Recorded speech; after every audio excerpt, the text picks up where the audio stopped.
এই জন্যই তো শয়তান আপনার সব সময় খোঁচা মারতেই থাকে, কোরআনের সাথে আপনার সম্পর্ক না থাকার কারণে। রাসূল সাল্লাল্লাহু আলাইহি ওয়াসাল্লাম বলছেন, ওই বাড়িতে শয়তান থাকে না যেই বাড়িতে কি তেলাওয়াত করা হয়, সূরা বাকারা মানে কোরআন মাজিদ। দুটি পাওয়ারফুল শক্তিশালী সূরা আছে কোরআন মাজিদে, তার একটার নাম সূরা বাকারা, আরেকটার নাম হচ্ছে সূরা আলে ইমরান। এই দুটি সূরা বিচার মাঠে আল্লাহর সাথে ঝগড়া করবে। আল্লাহ বলবেন যে আমি আমার এই বান্দাকে তার পাপের কারণে জাহান্নামে দিব। বাকারা আর আলে ইমরান প্রতিপালককে বলবে, প্রতিপালক এই লোকটি আমাকে প্রতিদিন পড়েছে, পাঠ করেছে, তেলাওয়াত করেছে, রাতে এই ব্যক্তিকে আমি ঘুমাতে দিইনি, কাজেই যে কোনো মূল্যে এই ব্যক্তিকে জান্নাত দিতে হবে। আল্লাহ বলবেন না, আমি লোকটাকে জাহান্নামে দিব। বাকারা আর আলে ইমরান বলবে, প্রতিপালক জাহান্নামে আপনি দিতে পারেন না, জান্নাতেই দিতে হবে। আপনি জাহান্নামে দিতে পারেন না, এই লোকটাকে জান্নাতেই দিতে হবে। এইভাবে কয়েক মুহূর্ত ঝগড়া হতে হতেই কে কার সাথে ঝগড়া করবে? সূরা বাকারা আর আলে ইমরান কার সাথে ঝগড়া করবে? আল্লাহর সাথে। আল্লাহ বলবে যে আমি এই লোকটাকে জাহান্নামে দেব, আর ওই দুটি সূরা বলবে জি না, আপনি দিতে পারেন না, এই লোকটি দিন রাত আমাকে তেলাওয়াত করেছে, আপনি জাহান্নামে দিবেন মানে এই লোকটা আমাকে দিন রাত তেলাওয়াত করেছে, আপনি জাহান্নামে দিতে পারেন না। আল্লাহ বলবেন না আমি দিব। দুটি সূরা বলবে দিতে পারেন না, আল্লাহ বলবেন না আমি দিব। মানে ঝগড়া, এই যে ঝগড়া লাগেনি, ঝগড়া বোঝেন তো আপনারা, যেটা আপনার স্ত্রী আপনি দিন রাত করেন, আপনার স্ত্রী আর একটা প্রতিবেশীর সাথে করে, একটু কিছু হলেই করে, এইভাবে মুখোমুখি এবং ঝগড়া লাগবে। শেষ পর্যন্ত আল্লাহ বলবেন যে ঠিক আছে যাও, তোমাদের ঝগড়াতে তো পারা খুব কঠিন হয়ে গেল, তোমাদের সুপারিশ আমি আজকে আল্লাহ কবুল করলাম, জাহান্নামে না দিয়ে আমি লোকটাকে জান্নাতে দিয়ে দিলাম। এই যে দেখেন, বাকারা আলে ইমরান যদি আপনার পাঠ করা থাকে তাহলে আপনার শয়তান পরাজিত হবে, আর আপনি কি হবেন? বিজয়ী হবেন। শয়তানকে পরাজিত করার মাধ্যম হচ্ছে বাকারা ইমরান কোরআন মাজিদ তেলাওয়াত করা। কোরআন মাজিদ বেশি বেশি পাঠ করতে হবে। এই জন্য যেই বাড়িতে কোরআন মাজিদ পাঠ করা হয় ওই বাড়িতে কে থাকে না? শয়তান। আর যেই বাড়িতে কোরআন মাজিদ তেলাওয়াত করা হয় না কে থাকে? শয়তান। দেখেন, যেই বাড়িতে কোরআন মাজিদ তেলাওয়াত হয় না, কোরআন অনুযায়ী আমল হয় না, ওই বাড়িতেই মনে হচ্ছে জাহান্নামের টুকরা। ছেলেতে দ্বন্দ্ব, মেয়েতে দ্বন্দ্ব, স্ত্রীতে দ্বন্দ্ব, স্বামীতে দ্বন্দ্ব, একেবারে মনে হচ্ছে পরিবারটা জাহান্নামের টুকরা। আর যেই পরিবারে কোরআন হাদিস চর্চা হয়, তেলাওয়াত হয়, আমল হয়, মনে হচ্ছে যে জান্নাতের টুকরা। সুবহানাল্লাহ। এই জন্য ওই বাড়িতে শয়তান থাকতে পারে না যেই বাড়িতে কোরআন মাজিদ তেলাওয়াত করা হয়। কোরআন মাজিদ এক বরকতপূর্ণ, মাগফিরাতপূর্ণ, দয়াপূর্ণ কোরআন কিতাব হচ্ছে কোরআন মাজিদ। যেই ব্যক্তিটি নিয়মিত কোরআন মাজিদ পাঠ করে আল্লাহর পক্ষ থেকে ওই ব্যক্তির উপরে ক্ষমা, দয়া, রহমত, শান্তি আরশ থেকে অবতীর্ণ হতে থাকে, শান্তি অবতীর্ণ হতে থাকে কোরআন কারীম পাঠকারীর উপরে। কোরআন মাজিদ তেলাওয়াত করা বড় একটি ইবাদত। কে কোরআন মাজিদ তেলাওয়াত করবে কখন? সবাই ব্যস্ততা দেখাচ্ছে। রাসূল সাল্লাল্লাহু আলাইহি ওয়াসাল্লাম বলছেন, আয়াজিজু আহাদুকুম মায়াকরা কুল্লা লাইলাতিন সুলুসাল কোরআন। সাহাবীগণ, তোমাদের কেউ কি অক্ষম নাকি যে এক রাতে 10 পারা কোরআন মাজিদ পড়তে পারো? তোমাদের মধ্যে কি কেউ অক্ষম নাকি যে এক রাতে 10 পারা কোরআন মাজিদ পড়তে পারো? সাহাবীগণ বলছেন, কাইফা ইয়াকরা সুলুসাল কোরআন। আল্লাহর নবী, কিভাবে প্রতি রাতে 10 পারা কোরআন মাজিদ পড়া যায়? আল্লাহর নবী, কিভাবে প্রতি রাতে 10 পারা কোরআন মাজিদ পড়া যায়? রাসূল সাল্লাল্লাহু আলাইহি ওয়াসাল্লাম বলছেন, কুল হুয়াল্লাহু আহাদ তাদিলু সুলুসাল কোরআন। যদি তুমি একবার সূরা ইখলাস পাঠ করতে পারো, আল্লাহ তোমাকে 10 পারা কোরআন মাজিদ খতমের নেকি দিবেন। সুবহানাল্লাহ বলার জন্য হাদিস আমি বলিনি, সুবহানাল্লাহ পরে আমি বলেছি যে সূরা ইখলাস পড়তে হবে। যদি 3 বার পাঠ করা যায় তাহলে কত নেকি? 30 পারা কোরআন মাজিদের নেকি। 3 বার ইখলাস পড়তে 1 মিনিটও লাগে না। কয় মিনিট লাগে না? 1 মিনিটও লাগে না। তার মানে 1 মিনিটে 30 পারা কোরআন মাজিদ খতমের নেকি যদি আপনি শুরু থেকে শেষ পর্যন্ত 3 বার সূরা ইখলাস পাঠ করতে পারেন। পড়ে কি আপনার ছেলে মোবাইল নিয়ে বসে আছে, আর আপনি চায়ের দোকানে গীবত নিয়ে বসে আছেন, আর আপনার স্ত্রী আর একটা প্রতিবেশীর বাড়িতে গিয়ে গীবতের তাফসীর মাহফিলে বসে আছে, পড়বে কখন? সবাই ব্যস্ত, এত ব্যস্ত যে মনে হচ্ছে যে ও মন্ত্রী মিনিস্টার, অথচ কিছুই না। পড়বে কখন? রাসূল সাল্লাল্লাহু আলাইহি ওয়াসাল্লাম বলছেন, মান ক্বারা কুল হুয়াল্লাহু আহাদ হাত্তা ইয়াখতিমাহা 10 মাররাত, যে ব্যক্তি সূরা ইখলাস শুরু থেকে শেষ পর্যন্ত 10 বার পাঠ করবে, যে ব্যক্তি সূরা ইখলাস শুরু থেকে শেষ পর্যন্ত 10 বার পাঠ করবে, বানাল্লাহু লাহু কসরান ফিল জান্নাহ, আল্লাহ ওই ব্যক্তির জন্য জান্নাতে স্বর্ণ রৌপ্য দ্বারা বিশাল প্রাসাদ নির্মাণ করে দিবেন। 10 বার পাঠ করা লাগবে সূরা ইখলাস। এক লোক বলছে, আল্লাহর নবী ইন্নুহিব্বু হাদিস সূরা কুল হুয়াল্লাহু আহাদ, আল্লাহর নবী আমি ইখলাসকে ভালোবাসি, আমি সূরা ইখলাসকে ভালোবাসি। রাসূল সাল্লাল্লাহু আলাইহি ওয়াসাল্লাম বলছেন, ইন্না হুব্বাকা ইয়াকা আদখালাহুল্লাহুল জান্নাহ আদখালাহুল জান্নাহ, এই সূরা ইখলাসের ভালোবাসাই তোমাকে জান্নাতে পৌঁছে দিবে। ইখলাসের প্রতি যে তোমার ভালোবাসা, এই ভালোবাসাই তোমাকে জান্নাতে পৌঁছে দিবে। রাসূল সাল্লাল্লাহু আলাইহি ওয়াসাল্লাম রাস্তা দিয়ে হেঁটে যাওয়ার সময় এক ব্যক্তি সূরা ইখলাস পাঠ করলেন। ইখলাস পাঠ করা শুনতে পেয়ে মুহাম্মদ সাল্লাল্লাহু আলাইহি ওয়াসাল্লাম বলছেন ওয়াজাবাত। এক সাহাবী বলছেন, আল্লাহর নবী কি ওয়াজিব হয়ে গেল? আল্লাহর নবী কি ওয়াজিব হয়ে গেল? রাসূল সাল্লাল্লাহু আলাইহি ওয়াসাল্লাম বলছেন, ওই যে দেখো কে সূরা ইখলাস পাঠ করলো, ও যে সূরা ইখলাস পাঠ করলো আল্লাহ তার উপরে জান্নাতকে ওয়াজিব করে দিল। সূরা ইখলাস কোরআন মাজিদের সাথে ভালো সম্পর্ক। কোরআন মাজিদ বেশি বেশি পাঠ করতে হবে। আপনি যত বেশি কোরআন মাজিদ পাঠ করবেন, শয়তানকে আপনি তত পরাজিত করতে পারবেন, নিজে বিজয় লাভ করতে পারবেন। এই জন্য কোরআনের সাথে সম্পর্ক যাদের যত বেশি, ঈমান তাদের তত বেশি, পাপ তাদের তত কম। কোরআন থেকে যারা যত দূরে, ঈমান তাদের তত কম, পাপ তাদের তত বেশি। কাজেই আল্লাহ সুবহানাহু ওয়া তাআলা আমাদেরকে কোরআনের সাথে সুসম্পর্ক বজায় রাখার তৌফিক দান করুন, আল্লাহুম্মা আমিন। বিচার মাঠে 5টি জিনিস আপনার পক্ষে সাক্ষী দিবে। বিচার মাঠে আল্লাহর সামনে 5টি জিনিস আপনার পক্ষে আল্লাহর নিকটে সুপারিশ করবে। তার এক, কোরআন মাজিদ। বিচার মাঠে কোরআন মাজিদ প্রতিপালককে বলবে, প্রতিপালক এই লোকটাকে আমি রাতে ঘুমাতে দেইনি, রাত জেগে জেগে কোরআন মাজিদ পাঠ করেছে, কাজে এই লোকটাকে ক্ষমা করে জান্নাত দিতে হবে। প্রতিপালক কোরআন মাজিদকে বলবেন, কোরআন আমি আজকে তোমার প্রতিপালক বলছি, আমি ওই কোরআন মাজিদ পাঠকারীকে, ওর আমলকারীকে আমি আজকে ক্ষমা করে জান্নাত দিয়ে দিলাম। 2, হাতের আঙ্গুল। হাতের আঙ্গুল আপনার ব্যাপারে আল্লাহর নিকটে সুপারিশ করবে।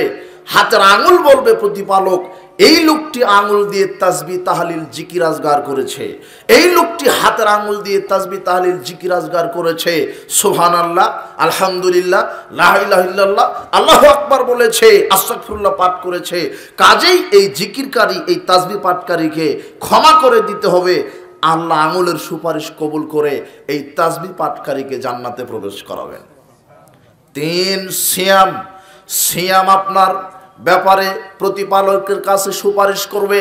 সিয়াম বলবে, প্রতিপালক এই লোকটাকে আমি শুভে সাদিক থেকে নিয়ে সূর্যাস্ত পর্যন্ত কোনো কিছু খেতে দিইনি, কোনো কাবিরা গুনাহ পাপ করতে দেইনি, একে যৌন সম্ভোগ থেকে বিরত রেখেছি, যাবতীয় অশ্লীল ফায়সামূলক কাজ থেকে বিরত রেখেছি, কাজে একে ক্ষমা করে জান্নাত দিতে হবে। সিয়ামের সুপারিশ কবুল করে সায়েমকে আল্লাহ জান্নাতে প্রবেশ করাবেন। 4, হাজর আসওয়াদ। রাসূল সাল্লাল্লাহু আলাইহি ওয়াসাল্লাম বলছেন, হাজর আসওয়াদকে বিচার মাঠে 2টি আল্লাহ চোখ দান করবেন, 1টি জিহ্বা দান করবেন, যেটা কালো পাথর। হাজিরা মক্কাতে গিয়ে হজ করার সময়তে যারা চুম্বন দেয়, এই কালো পাথর বিচার মাঠে কথা বলবেন, প্রতিপালকের নিকটে বলবেন, প্রতিপালক আমাকে এই লোকটি চুম্বন করেছে, কাজেই ক্ষমা করেন, জান্নাত দেন। প্রতিপালক বলবেন, ঠিক আছে হাজর আসওয়াদ, আমি আজকে তোমার সুপারিশ কবুল করলাম, লোকটাকে আমি জান্নাতে প্রবেশ করালাম।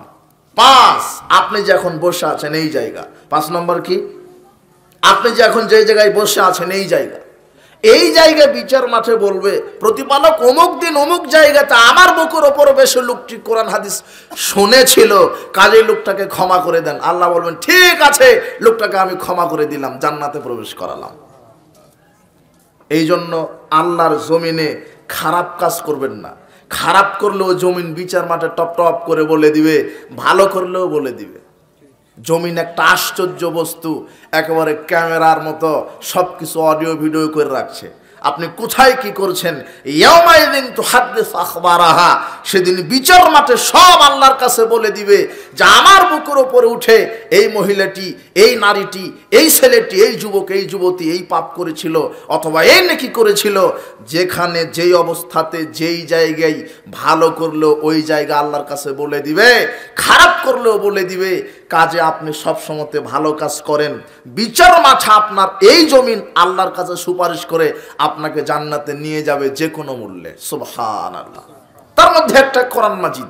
এই জন্য কোরআনের সাথে সম্পর্ক রাখবেন, শয়তান পরাজিত হবে, আপনি বিজয়ী হবেন। কোরআন মাজিদ তেলাওয়াত করলে শয়তান থেকে আল্লাহ আমাদেরকে বাঁচিয়ে রাখেন। শয়তানের কুমন্ত্রণা এবং তার প্রয়োজনা অনিষ্টতা থেকে বাঁচার দ্বিতীয় মাধ্যম বেশি বেশি তাসবিহ তাহলিল জিকির আজগার করা। 2 নম্বর কি বললাম বলেন তো? বেশি বেশি তাসবিহ তাহলিল জিকির আজগার করা। রাসূল সাল্লাল্লাহু আলাইহি ওয়াসাল্লাম বলছেন যে ব্যক্তি বেশি বেশি তাসবিহ তাহলিল জিকির আজগার করবে ওই ব্যক্তিকে শয়তানের অনিষ্টতা থেকে আল্লাহ বাঁচিয়ে রাখবেন। সুবহানাল্লাহ, আলহামদুলিল্লাহ, লা ইলাহা ইল্লাল্লাহ, আল্লাহু আকবার, আস্তাগফিরুল্লাহ, আস্তাগফিরুল্লাহ, এভাবে আল্লাহর জিকির করবেন। তাহলে আপনার অন্তরে শুধু আল্লাহর জিকির জপে আপনি জিকির করেন আল্লাহর, তাহলে অন্তর আপনি শয়তান মুক্ত থাকতে পারবেন। আপনার অন্তরকে আল্লাহ শয়তান মুক্ত করে রাখবেন যদি আপনি বেশি বেশি জিকির করেন। তার বিশেষ কিছু জিকির আছে, সুবহানাল্লাহ, আলহামদুলিল্লাহ, লা ইলাহা ইল্লাল্লাহ, আল্লাহু আকবার, যাতে সব সময় স্মরণে আল্লাহর জিকির করেন, আল্লাহকে যেন স্মরণ করেন, আপনার অন্তরে যেন শয়তান প্রবেশ না করতে পারে। যেই অন্তর, যেই কল্প সব সময় আল্লাহর জিকির করে সেই অন্তরে শয়তান থাকতে পারে না। আর যেই অন্তর, যেই কল্পটা আল্লাহর জিকির করে না সেই অন্তরে কে থাকে? শয়তান।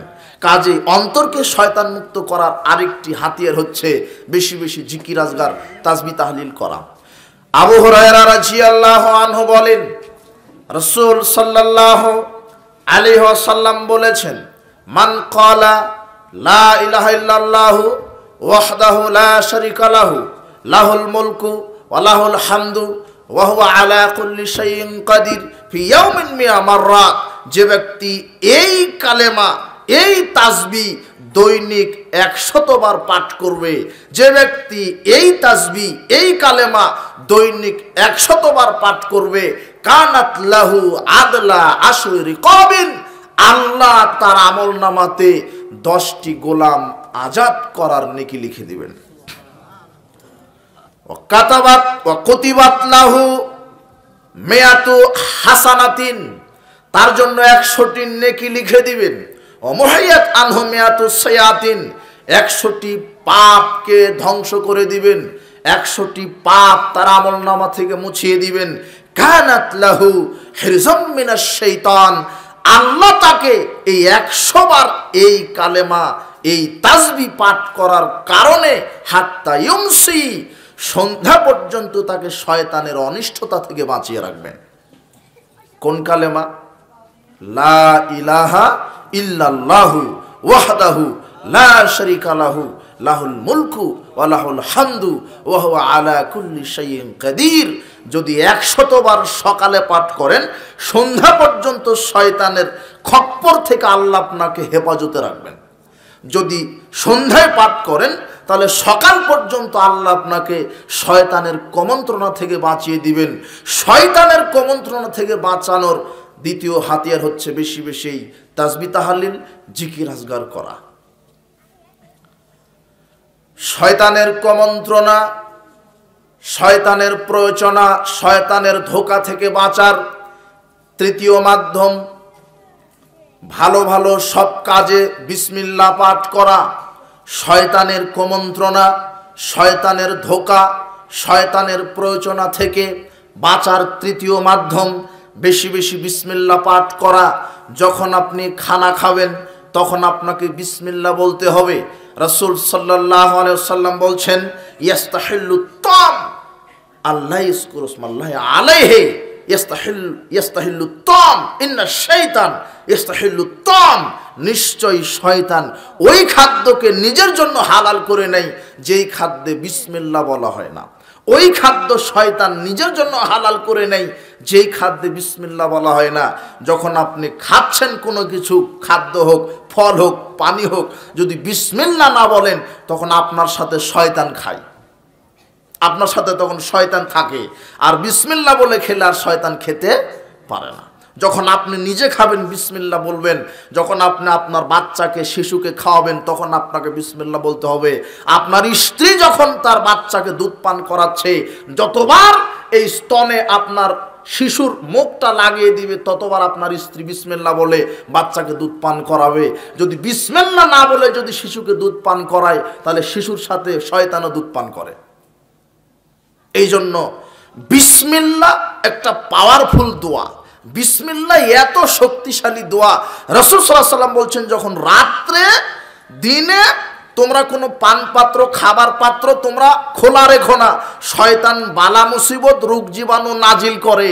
কিছু যদি না থাকে অন্তত একটা খড় পাত্রের ওপরে রেখে দিও বিসমিল্লাহ বলে, তাহলে আর খাদ্যে পাত্রে শয়তান প্রবেশ করতে পারবে না।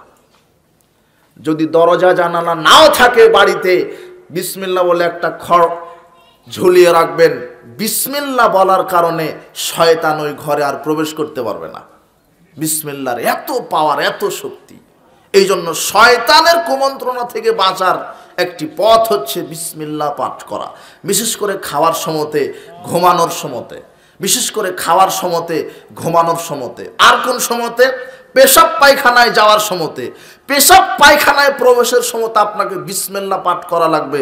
পেশাব পায়খানার প্রবেশের দোয়া কি? আপনি বলেন যে আল্লাহুম্মা ইন্নী আউযু বিকা মিনাল খুবসি ওয়াল খাবায়েস, আল্লাহ তোমার নিকটে আমি অপবিত্রতা এবং শয়তানের অনিষ্টতা থেকে আশ্রয় চাচ্ছি। এটা দোয়া। তবে রাসূল সাল্লাল্লাহু আলাইহি ওয়াসাল্লাম ইবনে মাজাহ 297 নম্বর হাদিসে এই কথাও বলেছেন যে সিত্রু মা বাইনাল জিন্নে ওয়া আওরাতি বানি আদম ইযা দাখালাল খালা ইয়াকুলা বিসমিল্লাহ। জিন এবং আদম সন্তানের মাঝখানের পর্দা হচ্ছে বিসমিল্লাহ বলা। যখন পেশাব পায়খানায় আদম সন্তান প্রবেশ করবে তখন বিসমিল্লাহ বলবে। কেন? এইভাবে দোয়া বলবে, বিসমিল্লাহে আল্লাহুম্মা ইন্নী আউযু বিকা মিনাল খুবসি ওয়াল খাবায়েস। কেন? বিসমিল্লাহ হচ্ছে জিন শয়তান আর আদম সন্তানের মাঝখানের পর্দা। যদি আপনি আল্লাহুম্মা ইন্নী আউযু বিকা মিনাল খুবসি ওয়াল খাবায়েস এই দোয়াটা পড়ে যদি আপনি পেশাব পায়খানায় প্রবেশ করেন তাহলে শয়তান আপনার কোনো ক্ষতি করতে পারবে না, এই কথা ঠিক। তবে শয়তান আপনার লজ্জাস্থান দেখতে পাবে। আর যদি বিসমিল্লাহ শব্দটা আগে লাগিয়ে দেন তাহলে আপনার শয়তান ক্ষতিও করতে পারবে না, লজ্জাস্থানও দেখতে পাবে না। কথা মনে বোঝাতে পারলাম না? আপনি কি বুঝতে পারলেন? মানে বিসমিল্লাহ হচ্ছে জিন আর আদম সন্তানের পর্দা, পোশাক।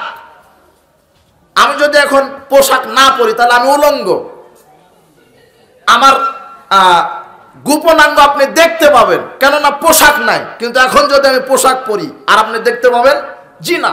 ঠিক অনুরূপভাবে রাসূল সাল্লাল্লাহু আলাইহি ওয়াসাল্লাম বলছেন যে বিসমিল্লাহ জিন এবং আদম সন্তানের পোশাক, পর্দা। যদি বিসমিল্লাহ না বলে আপনি পেশাব পায়খানায় প্রবেশ করেন, শুধু আল্লাহুম্মা ইন্নী আউযু বিকা মিনাল খুবসি ওয়াল খাবায়েস এই দোয়া পাঠ করে যদি প্রবেশ করেন তাহলে শয়তানের অনিষ্টতা থেকে আপনি বেঁচে যাবেন, শয়তান দেখতে পাবে। আর যদি বিসমিল্লাহ শব্দটা আগে যোগ করে প্রবেশ করেন এইভাবে, বিসমিল্লাহে আল্লাহুম্মা ইন্নী আউযু বিকা মিনাল খুবসি ওয়াল খাবায়েস, তাহলে শয়তান ক্ষতিও করতে পারবে না, আপনার লজ্জাস্থান দেখতেও পাবে না। তাহলে পেশাব পায়খানায় প্রবেশ করবেন, আল্লাহ বিসমিল্লাহে আল্লাহুম্মা ইন্নী আউযু বিকা মিনাল খুবসি ওয়াল খাবায়েস বিসমিল্লাহ শব্দটা আগে লাগিয়ে দিবেন। রাসূল সাল্লাল্লাহু আলাইহি ওয়াসাল্লাম বলছেন এই পেশাব পায়খানা শয়তান থাকার জায়গা। পেশাব পায়খানায় শয়তান থাকে। পেশাব পায়খানায় যখন তোমরা প্রবেশ করবা তখন শয়তানের অনিষ্টতা থেকে আল্লাহর নিকটে পানাহা চেও। এই বলে রাসূল সাল্লাল্লাহু আলাইহি ওয়াসাল্লাম জাতিকে এই দোয়াটি শিখিয়ে দিলেন। বলছিলাম, যখন আপনি স্ত্রীর নিকটে যাবেন তখনও বিসমিল্লাহ পাঠ করতে হবে। যখন আপনি স্ত্রীর সাথে মিলন করছেন তখনও বিসমিল্লাহ পাঠ করতে হবে। রাসূল সাল্লাল্লাহু আলাইহি ওয়াসাল্লাম বলছেন, লাউ আন্না হাদাকুম ইযা আতাহালাহু, যখন তোমরা তোমাদের স্ত্রীর নিকটে যেতে চাচ্ছ তখন এই দোয়া পাঠ করে স্ত্রীর সাথে মিলন করো। কি? বিসমিল্লাহে আল্লাহুম্মা জান্নিবনাশ শাইতান ওয়া জান্নিবিশ শাইতানা মা রাযাকতানা। প্রতিপালক, আমি তোমার নামে শুরু করছি। আমাদের স্বামী স্ত্রী মিলনের সাথে যেন আমাদের স্বামী স্ত্রীকে তুমি শয়তানের প্ররোচনা থেকে বাঁচিয়ে দাও। আর এই স্বামী স্ত্রী মিলনের মাধ্যমে যেই সন্তান তুমি দান করবা, এই সন্তানকে শয়তানের ওয়াসওয়াসা থেকে, প্ররোচনা থেকে বাঁচিয়ে রাখো। রাসূল সাল্লাল্লাহু আলাইহি ওয়াসাল্লাম বলছেন, যদি কোনো পুরুষ তার স্ত্রীর সাথে মিলন করার সময়তে এই দোয়াটি পাঠ করে, লাম ইয়াদুররাহু, এই মিলনের কারণে যদি তাদের সন্তান আল্লাহ তাদেরকে দান করেন, এই সন্তানকে ইবলিস শয়তান মরা পর্যন্ত আর কোনো ক্ষতি করতে পারবে না। এখন হাত উঠান, কে এই দোয়া জানে? বারাকাল্লাহু ফিকুম। আলহামদুলিল্লাহ, অনেকেই জানে। যারা জানেন না তারা শিখে নেবেন। নানা নাতনির বয়স হয়ে গেছে, বুঝলেন, এখন এই দোয়া জানে না। 10টা 20টা 15টা ছেলের বাপ এই দোয়া শিখেনি। আল্লাহ আমাদেরকে এই দোয়াটি মুখস্থ করার তৌফিক দান করুন, আল্লাহুম্মা আমিন। রাসূল সাল্লাল্লাহু আলাইহি ওয়াসাল্লাম বলছেন যে তোমরা যখন স্ত্রীর নিকটে যাবে তখন এই দোয়াটি পাঠ করবে, বিসমিল্লাহে আল্লাহুম্মা জান্নিবনাশ শাইতান ওয়া জান্নিবিশ শাইতানা মা রাযাকতানা। তাহলে শয়তান আর তোমাদেরকে প্ররোচনায় দিতে পারবে না, প্ররোচনায় ফেলতে পারবে না, কুমন্ত্রণা দিতে পারবে না। বলছিলাম যে সব জায়গাতে ভালো কাজের শুরুতে বিসমিল্লাহ বলবেন। বিসমিল্লাহ পাঠ করা এটা একটি ক্ষমতাশীল পাওয়ারফুল দোয়া, যেই দোয়াতে শুরু করলে ইবলিস শয়তান পরাজিত হবে আর আপনি বিজয় লাভ করবেন। ইবলিস শয়তান আপনার কোনো ক্ষতি করতে পারবে না। বলছিলাম, ইবলিস শয়তানের কুমন্ত্রণা থেকে বাঁচার চতুর্থ মাধ্যম বেশি বেশি আউযু বিল্লাহি মিনাশ শাইতানির রাজিম পাঠ করা। আল্লাহ আমাদের নবী মুহাম্মদ সাল্লাল্লাহু আলাইহি ওয়াসাল্লামকে বলছেন, ফাইদা করাতাল কোরআন ফাস্তাইজ বিল্লাহি মিনাশ শাইতানির রাজিম, যখন তুমি কোরআন মাজিদ পাঠ করতে যাবে তখন তুমি আউযু বিল্লাহি মিনাশ শাইতানির রাজিম বলে কোরআন মাজিদ পাঠ করো। এখানে আউযু বিল্লাহি মিনাশ শাইতানির রাজিম এটা কোরআন মাজিদ পাঠ করার শুরুতে পাঠ করা ওয়াজিব। যদি আপনি এটা না বলে কোরআন মাজিদ পাঠ করতে থাকেন তাহলে শয়তান আপনার অন্তরে কুমন্ত্রণা দিবে। আল্লাহর শ্রেষ্ঠ কিতাব হচ্ছে কোরআন মাজিদ। কোরআন মাজিদ তেলাওয়াত করার সময়তে শয়তান যত না প্ররোচনা দেয়, অন্য কোনো কারণে প্ররোচনা দেয় না। আপনাকে সব সময় চাই যে কোরআন থেকে দূরে রাখতে। তাই তো আল্লাহ সুবহানাহু ওয়া তাআলা জাতিকে শিখিয়ে দিলেন, তার বান্দাকে শিখিয়ে দিলেন, তার নবীকে শিখিয়ে দিলেন, রাসূল সাল্লাল্লাহু আলাইহি সাল্লামকে শিখিয়ে দিলেন, যখন তুমি কোরআন মাজিদ পাঠ করতে চাচ্ছ তখন বলতে হবে কি? আউযু বিল্লাহি মিনাশ শাইতানির রাজিম। যখন আপনি শুরু থেকে পড়তে চাচ্ছেন প্রথমে আউযু বিল্লাহ, তারপরে বিসমিল্লাহ। আর যখন কোরআনের মাঝখান থেকে পড়তে চাচ্ছেন তখন আপনাকে বলতে হবে শুধু আউযু বিল্লাহি মিনাশ শাইতানির রাজিম। কোন সূরার মাঝখান থেকে আউযু বিল্লাহ পাঠ করতেই হবে, এটা ওয়াজিব। বেশি বেশি আউযু বিল্লাহ পাঠ করলে শয়তান থেকে আল্লাহ আপনাকে হেফাজতে রাখবেন। যখন আপনার রাগ চলে আসে খুব, যারা বেশি রাগী লোক, রাগান্বিত হন অল্প কথাতেই, শয়তানের পক্ষ থেকে রাগ চলে আসে, তখন আপনাকে বলতে হবে আউযু বিল্লাহি মিনাশ শাইতানির রাজিম। বলার সাথে সাথে আপনার রাগ মিটে যাবে। এটা বলেন, এটা আমল করেন। কেননা রাগ কার পক্ষ থেকে আসে? শয়তানের পক্ষ থেকে। বলছিলাম, শয়তানের অনিষ্টতা, কুমন্ত্রণা থেকে বাঁচার উপায়, পথ পদ্ধতি। রাসূল সাল্লাল্লাহু আলাইহি ওয়াসাল্লাম বলছেন, কুল হুয়াল্লাহু আহাদ, সূরা ইখলাস তো পাঠ করবা। আল মুআব্বিযাতাইন, দুটি আশ্রয় প্রার্থনাকারী সূরা আছে, দুটি আশ্রয় প্রার্থনাকারী সূরা আছে। কি? কুল আউযু বিরাব্বিল ফালাক, কুল আউযু বিরাব্বিন নাস। ফালাক আর নাস, এই দুটি সূরার মাধ্যমে শয়তানের অনিষ্টতা থেকে আল্লাহর নিকট আশ্রয় প্রার্থনা করো। দুটি সূরার মাধ্যমে শয়তানের অনিষ্টতা থেকে আল্লাহর নিকটে প্রার্থনা করো। ইখলাস ফালাক পাঠ করলেই দেখবেন কুল আউযু বিরাব্বিন নাস মালিকিন নাস ইলাহিন নাস মিন শাররিল ওয়াসওয়াসিল খান্নাস। প্রতিপালক, আমি তোমার নিকটে আশ্রয় চাচ্ছি, তুমি মানুষের প্রতিপালক, তোমার নিকটে আমি আশ্রয় চাচ্ছি শয়তানের ওয়াসওয়াসা থেকে, মিনাল জিন্নাতি ওয়ান নাস, জিন শয়তান থেকে, মানুষ শয়তান থেকে। এই যে দুটি সূরা বেশি বেশি পাঠ করবেন। তবে রাসূল সাল্লাল্লাহু আলাইহি ওয়াসাল্লাম বলছেন কুল হুয়াল্লাহু আহাদ ওয়াল মুআব্বিদাতাইন, যদি ইখলাস ফালাক নাস হাইনা তুমসি ওয়া হাইনা তুসবি সালাসা মাররাত, তোমরা সকালে 3 বার করে পাঠ করবে আর সন্ধ্যায় 3 বার করে পাঠ করবে। ফজরের সালাতের পরে ইখলাস ফালাক নাস 3 বার করে পাঠ করবে, আর মাগরিবের সালাতের পরে ইখলাস ফালাক নাস 3 বার করে পাঠ করবে। যদি এই সূরা 3টি 3 বার করে সকাল সন্ধ্যা পাঠ করা থাকে, তাকফিকা মিন কুল্লি শাই, তাহলে এই 3টি সূরার মাধ্যমে আল্লাহ তোমাদেরকে যে কোনো বালা মুসিবত থেকে বাঁচিয়ে দিবেন, যে কোনো বালা মুসিবত থেকে। এটা আমল করতে হবে আমাদের। তার মধ্যে ইখলাস ফালাক নাস, তার মধ্যে আছে 2টি সূরা আশ্রয় প্রার্থনাকারী সূরা। তৃতীয় কোনো সূরা এরকম নেই। আল্লাহর নিকটে শয়তান থেকে আশ্রয় প্রার্থনা করার শ্রেষ্ঠ 2টি সূরা হচ্ছে ফালাক আর নাস। এই 2টি সূরার মাধ্যমে যেভাবে আল্লাহর কাছে শয়তানের কুমন্ত্রণা থেকে আশ্রয় প্রার্থনা করা হয়, অন্য কোনো সূরা দিয়ে এইভাবে আশ্রয় প্রার্থনা করা হয় না। কাজেই সকাল সন্ধ্যা আমরা ইখলাস ফালাক নাস, বিশেষ করে এই 3টি সূরা আমরা 3 বার করে পাঠ করব। তাহলে শয়তানের কুমন্ত্রণা থেকে আল্লাহ আমাদেরকে বাঁচিয়ে দিবেন। করা এবং ওযু করার সময়তে নাক ভালোভাবে পরিষ্কার করা। মানুষ যখন অপবিত্র থাকে, শয়তান তখন তার পাশে থাকে আর খারাপ কাজ করতে নির্দেশ দেয়। ইন্নামা ইয়ামুরুকুম বিসসুই ওয়াল ফাহশাই, নিশ্চয়ই শয়তান মানুষকে মন্দ কাজ এবং অশ্লীল কাজ করার জন্য নির্দেশ দেয়। নিশ্চয়ই শয়তান মানুষকে মন্দ কাজ, খারাপ কাজ আর অশ্লীল কাজ করতে নির্দেশ দেয়। এই জন্য আপনি সব সময় পবিত্র থাকবেন, বিশেষ করে ওযু করবেন, গোসল ফরজ হলে গোসল করবেন, ওযু করবেন।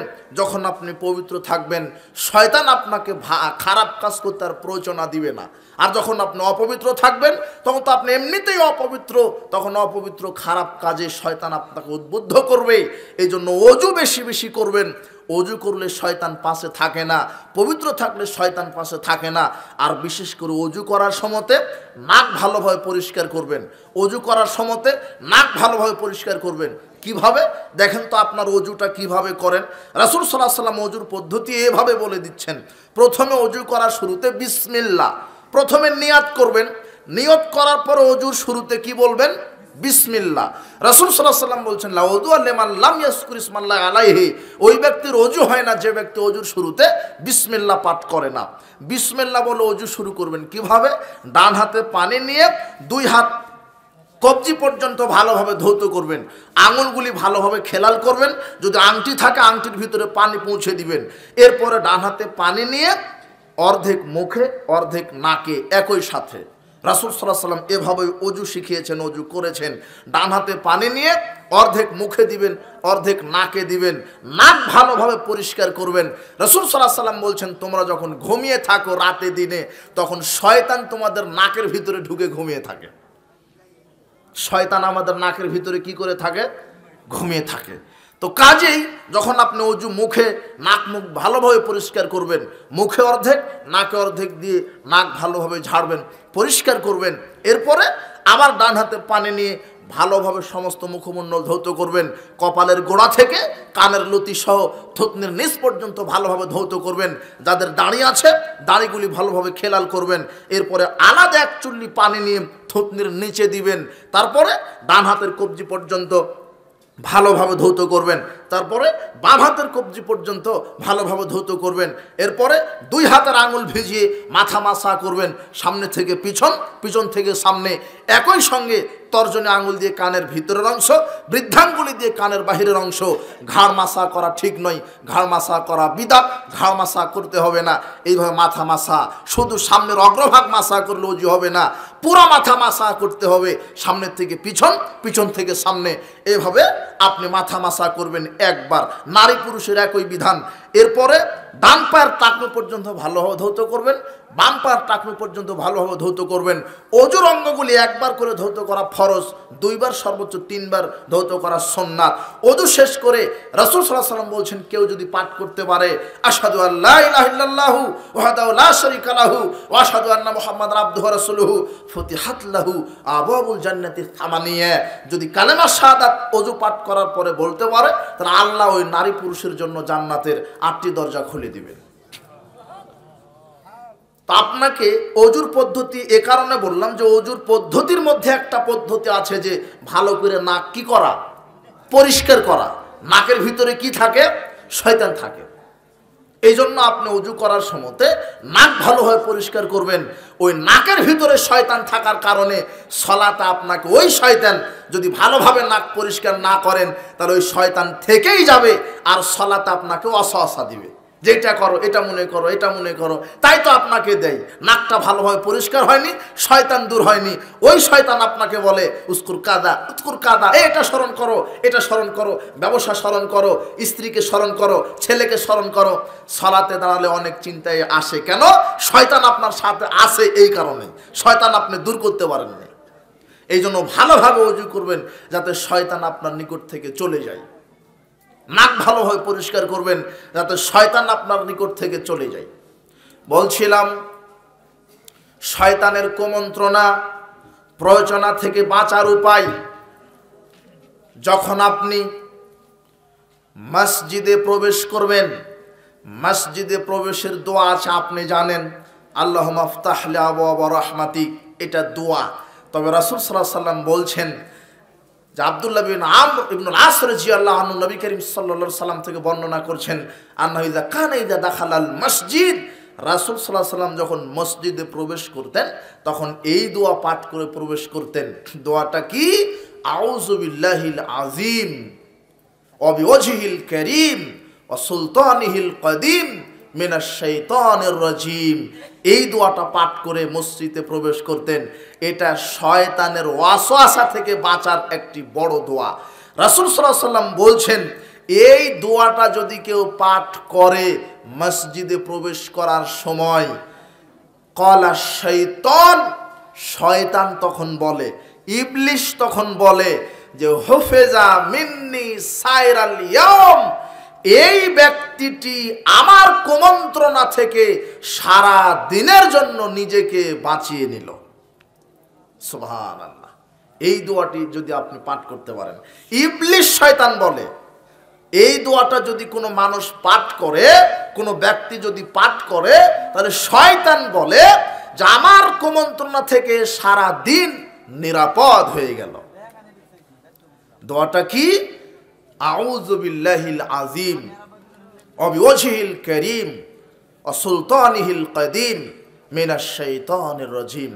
শয়তানের কুমন্ত্রণা থেকে বাঁচার একটি বড় দোয়া। এই দোয়াটা যদি আপনি পাঠ করেন তাহলে শয়তানের কুমন্ত্রণা থেকে আল্লাহ আপনাকে বাঁচিয়ে দিবেন। বলছিলাম শয়তানের কুমন্ত্রণা থেকে বাঁচার অনেক আমল আছে। এই জন্য আপনাকে বলছি, শয়তান যে এলাকাতে থাকে, যেই জায়গাতে থাকে, আরেকটি শয়তানের ওয়াসওয়াসা থেকে বাঁচার মাধ্যম, শয়তান, জিন শয়তান যেগুলিতে যে আস্তানাতে থাকে, ওই আস্তানার দিকে আপনি যাবেন না, তাহলে আপনাকে শয়তান আক্রমণ করবে। রাসূল সাল্লাল্লাহু আলাইহি সাল্লাম বলছেন যে যখন সন্ধ্যা হয়ে যায়, সন্ধ্যা শুরু হলো কেবলে, এমন সময়তে ছোট ছেলে মেয়েকে বাড়ির বাইরে যেতে দিও না, কেননা সন্ধ্যা যখন শুরু হয় ওই সময়তে শয়তান মানুষের আকৃতিতে ঘুরে বেড়ায়, শয়তান ঘুরে বেড়ায়, মানুষকে ওয়াসওয়াসা দেয়, ছেলে মেয়েকে নষ্ট করে ফেলে। কাজেই যখন সন্ধ্যা হয়ে যাচ্ছে ওই সময়তে আপনার ছেলে মেয়েকে বাড়ির বাইরে যেতে দিবেন না। যখন সন্ধ্যা হয়ে যায় তখন শয়তান মানুষের আকৃতিতে ঘুরে বেড়ায়, অথবা শয়তান মানুষকে, ছোট ছোট বাচ্চা ছেলে মেয়েকে প্ররোচনা দেয়, নষ্ট করে ফেলে, ওয়াসওয়াসা দেয়, তাদেরকে পথভ্রষ্ট করে ফেলে। কাজেই শয়তানের ওয়াসওয়াসা, শয়তানের প্ররোচনা থেকে বাঁচার আল্লাহ সুবহানাহু ওয়া তাআলা অনেক মাধ্যম বলে দিয়েছেন। এই মাধ্যমগুলি যদি আমরা ফলো করি তাহলে আমরা শয়তানের কুমন্ত্রণা থেকে আল্লাহ আমাদেরকে বাঁচিয়ে দিবেন। আমরা আল্লাহর নিকটে দোয়া করি, প্রতিপালক, মানুষের সবচেয়ে বড় শত্রু হচ্ছে শয়তান। শয়তানের এত ক্ষমতা। রাসূল সাল্লাল্লাহু আলাইহি ওয়াসাল্লাম বলছেন, ইন্না শাইতান ইয়াজরি ফিল ইনসান মাজরাদ দাম।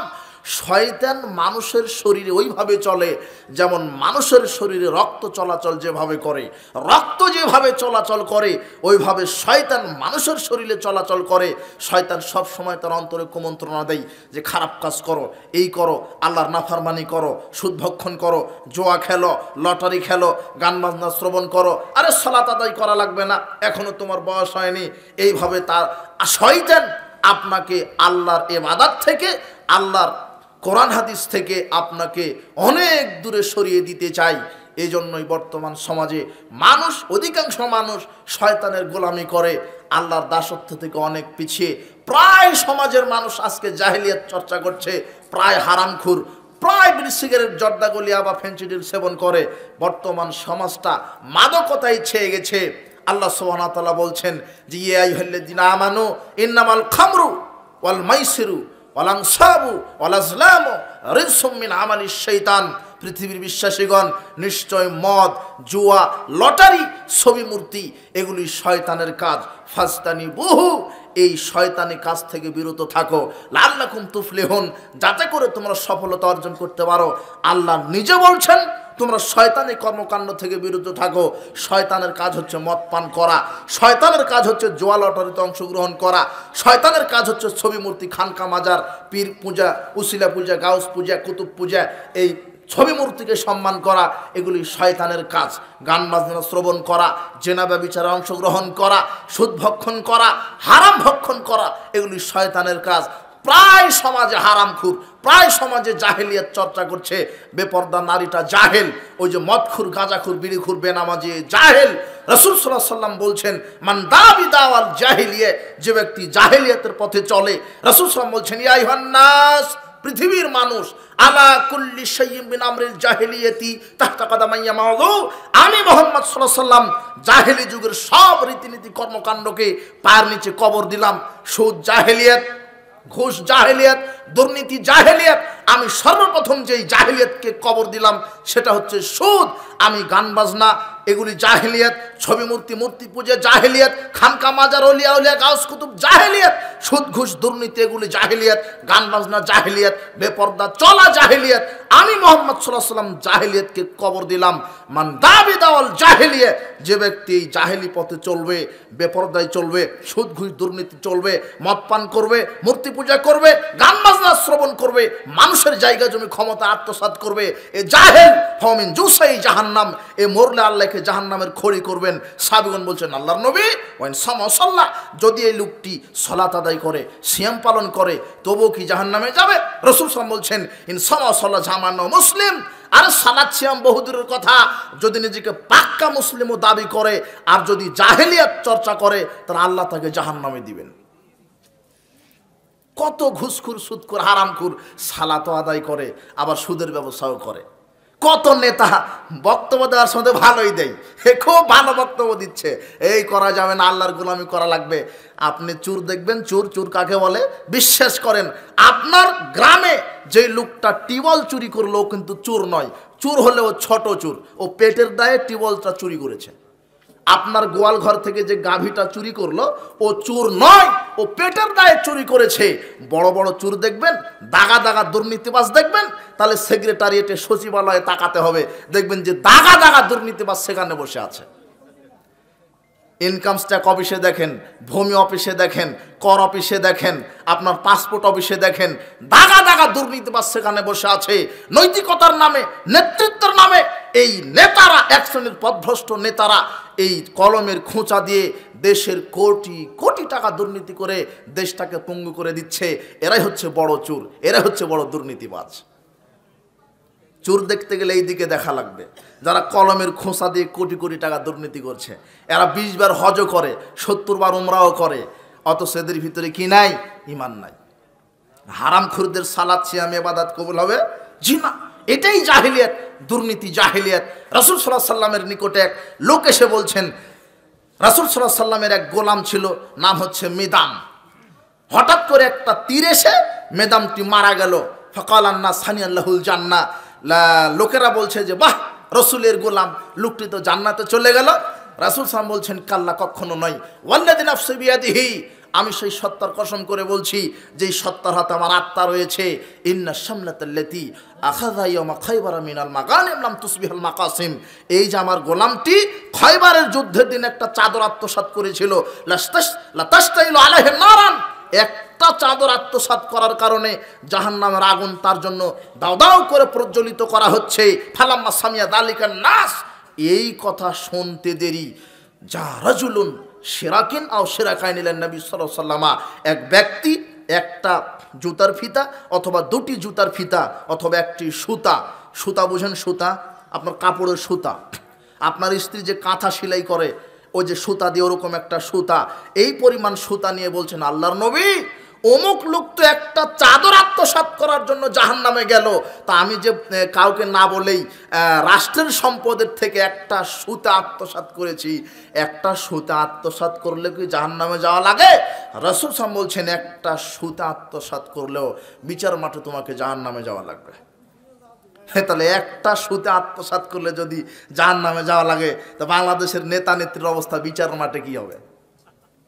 হ্যাঁ, যারা একটা সুতে আত্মসাৎ করে না, হ্যাঁ 1 কোটি টাকা আত্মসাৎ করে না, সমস্ত ব্যাংকই ডাকাতি করে ফেলে, এদের কি হবে বিচার মাঠে? সাবধান, আপনি যে ক্ষমতায় গিয়ে জোর করে সম্পদ আপনি আত্মসাৎ করে নিচ্ছেন, এই সম্পদ আপনার বিচার মাঠে কাঁধে থাকবে, বিচার মাঠে আপনাকে খনন করতে লাগিয়ে দিবেন।